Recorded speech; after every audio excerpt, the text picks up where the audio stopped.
নমস্কাৰ মই ৰজনী আজি আমি এই ভিডিঅ'টোত আলোচনা কৰিম ভাৰতীয় মহাকাশ গৱেষণা সংস্থা ইছৰোৰ নেক্সট মিছনবোৰৰ বিষয়ে বহুতো নজনা কথা আমি এই ভিডিঅ'টোত শিকিব পাৰিম সকলোৱে যেন ভিডিঅ'টো শেষলৈকে চাই থাকে অলপতে ইছৰোৱে চন্দ্ৰযান-3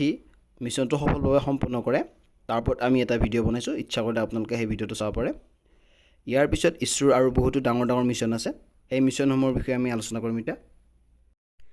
মিছনসমূহ হৈছে আদিত্য L1 নিসাৰ এক্সপোছেট গগনয়ান শুক্ৰযান ইত্যাদি এই সকলোবোৰৰ ওপৰত আমি বিতংভাৱে আলোচনা কৰিম এই বছৰে অৰ্থাৎ 2023 চনৰ ছেপ্টেম্বৰ মাহতে ইছৰোৱে সূৰ্যলৈ এটি মিছন পঠিয়াব সোলাৰ মিছন আৰু এই সোলাৰ মিছনটোৰ নাম হৈছে আদিত্য L1 ইয়াৰ উদ্দেশ্য হৈছে ষ্টাডি দা সোলাৰ কৰনা অৰ্থাৎ সূৰ্যৰ বহিমণ্ডলৰ ওপৰত গৱেষণা কৰা ইয়াৰ পিছত ইছৰোৱে আকৌ নিসাৰ নামৰ স্যাটেলাইট এটি লঞ্চ কৰিব নিসাৰ স্যাটেলাইটৰ অৰ্থটো হৈছে নাসা ইছৰো সিনথেটিক এপাৰ্চাৰ ৰাডাৰ এইটো হ'ব নাসা আৰু ইছৰোৰ জইণ্ট প্ৰজেক্ট আৰু ইয়াৰ উদ্দেশ্য হ'ব ৰিমোট চেঞ্জিংৰ ওপৰত কাম কৰিব ইয়াৰ পিছত ইছৰোৱে আকৌ এক্সপোছেট নামৰ এটি স্যাটেলাইট লঞ্চ কৰিব এক্সপোছেট মানে হৈছে এক্স-ৰে পোলাৰিমিটাৰ স্যাটেলাইট ইয়াৰ উদ্দেশ্য হ'ব এক্স-ৰে সোৰ্স ইন এক্সট্ৰিম কণ্ডিশ্যনত আমি ষ্টাডি কৰা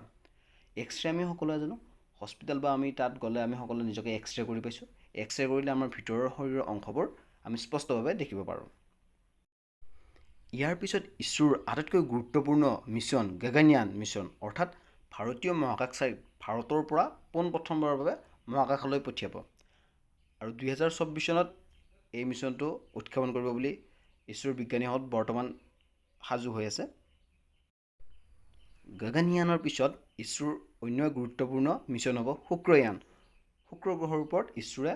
স্যাটেলাইট পঠিয়াব আৰু এই স্যাটেলাইটে শুক্ৰ গ্ৰহৰ চাৰিওপিনে পৰিদৰ্শন কৰি তাৰ ওপৰত বিভিন্ন তথ্য ইছৰোলৈ পঠিয়াব আৰু আমি শুক্ৰ গ্ৰহৰ ওপৰত বহুতো নজনা কথা আমি জানিব পাৰিম